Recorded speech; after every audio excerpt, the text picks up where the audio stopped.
Moncayo, asambleísta, ex comandante general del Ejército y ex jefe del Comando Conjunto de las Fuerzas Armadas. General, buenos días, bienvenido a Contacto Directo. Buenos días, Alfredo, qué gusto que esté bien y no vuelva a meter la pata. Intentaremos. Gracias. General, ¿está de acuerdo usted con el presidente en que la Constitución permite que las Fuerzas Armadas participen permanentemente en la lucha contra la inseguridad ciudadana y el crimen organizado? La verdad, Alfredo, es que los que hicieron la Constitución de Montecristi, el congresillo que hizo la Ley de Seguridad Pública y del Estado y la Cancillería que emitió la política de defensa y seguridad, procuraron por todos los medios excluir a las Fuerzas Armadas de cualquier misión de seguridad interna, realmente con una política antimilitarista evidente, ¿no? Si usted lee la Ley de Seguridad Pública y del Estado, si usted lee la política de seguridad, va a ver cómo se les arrincona a las Fuerzas Armadas a misiones que ya en la época actual realmente no tienen trascendencia. Usted sabe que las amenazas ahora ya no vienen de los estados vecinos, que ya a nadie se le ocurre que podamos tener una guerra con Colombia, una guerra con el Perú. Pero usted sabe y el mundo sabe lo que está pasando en México.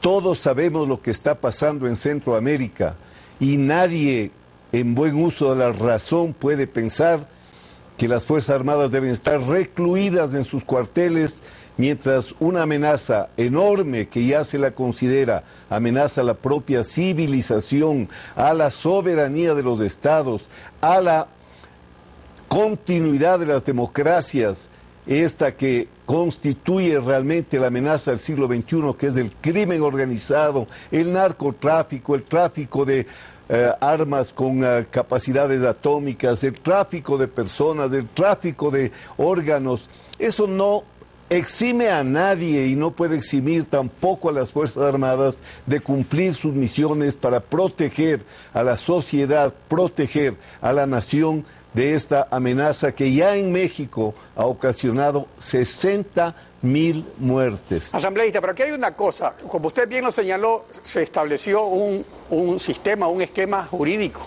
Y entonces tenemos que, aunque la Constitución es circunvalada a diario en el actual régimen político, también hay que recordar lo que dice el artículo 163 de la Constitución, que es específico para la seguridad ciudadana. Este artículo dice lo siguiente, dice: la Policía Nacional es una institución estatal de carácter civil, armada, técnica, jerarquizada, disciplinada, profesional y altamente especializada, cuya misión es atender la seguridad ciudadana y el orden público y proteger el libre ejercicio de los derechos y la seguridad de las personas dentro del territorio nacional.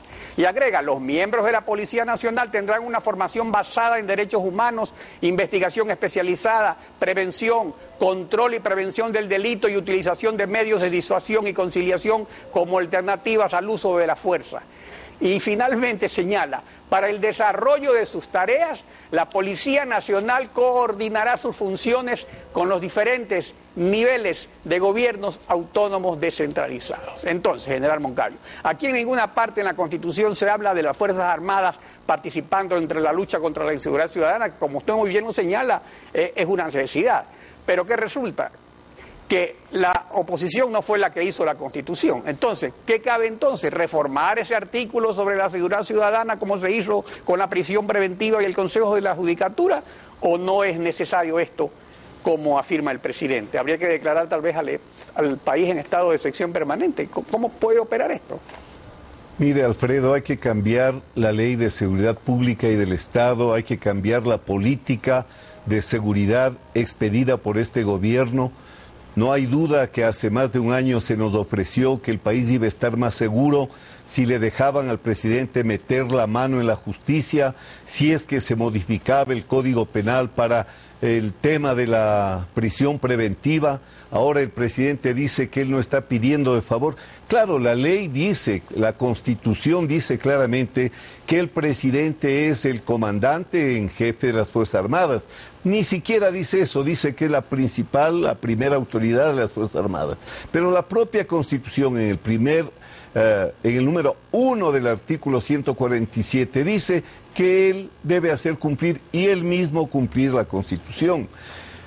Hay que reformar la ley de seguridad porque como ha presentado el presidente el tema, deja a la Constitución ciertos esquicios que pueden ser interpretados y entendidos en los términos que él plantea.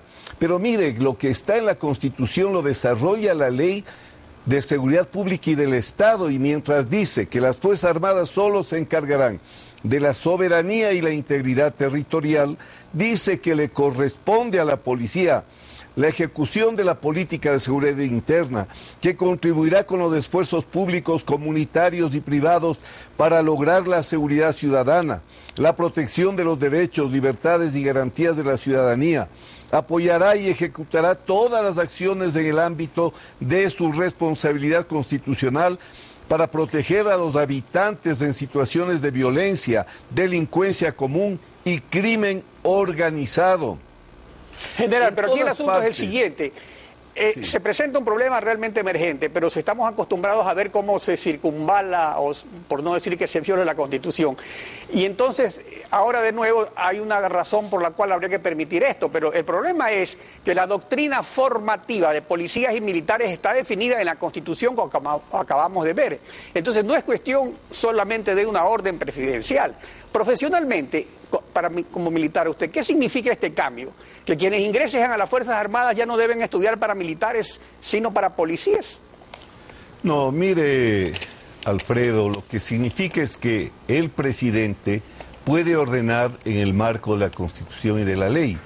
No es el patrón que ordena, dice, yo no estoy pidiéndoles de favor, les estoy ordenando. Claro, porque la ley y la Constitución no dicen nada sobre esa orden. Así es, los militares deben cumplir las órdenes del presidente respetando la Constitución y las leyes. Hay un vacío legal.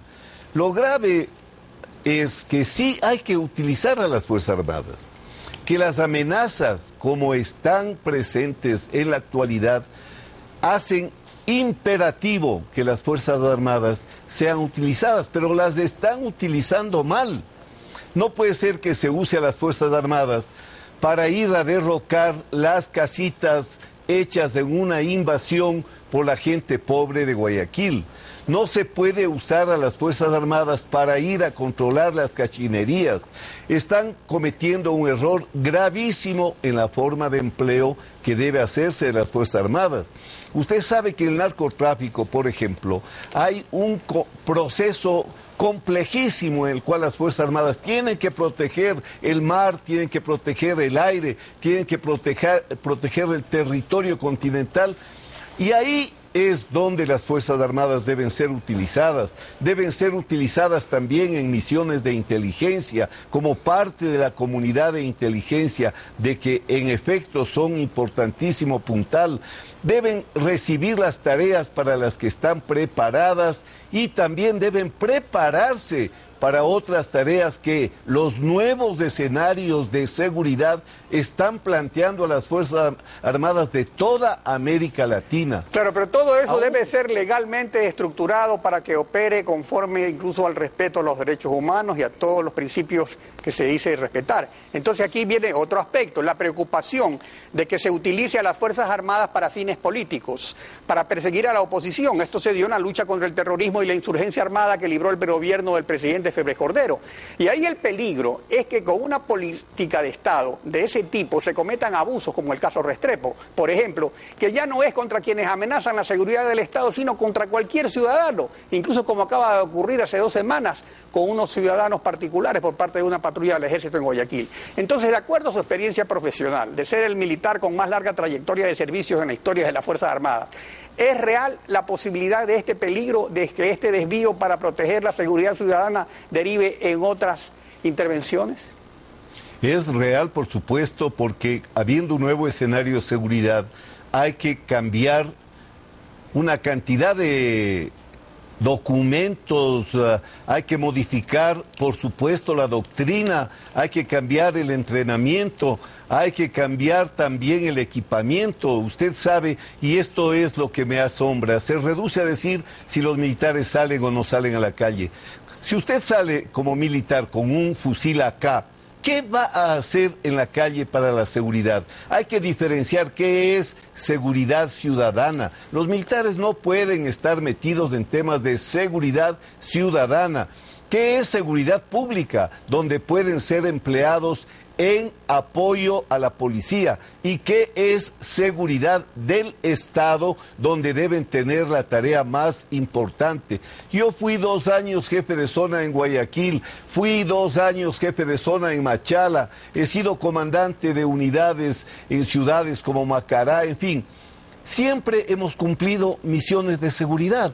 En los 2 años que yo fui comandante en Guayaquil, Alfredo, jamás hubo una violación de derechos humanos y operábamos, pero casi permanentemente, junto a la policía y a la Comisión de Tránsito, en equipos combinados, para poderle dar seguridad a la ciudad. Esto no es nada nuevo ni asombroso. Pero lo que sí es nuevo es lo que estamos viendo ahora, y habría que entonces abrir un debate sobre el asunto, señalar de manera precisa y específica qué es lo que corresponde a la participación de las Fuerzas Armadas en seguridad. Eso es en definitiva lo correcto.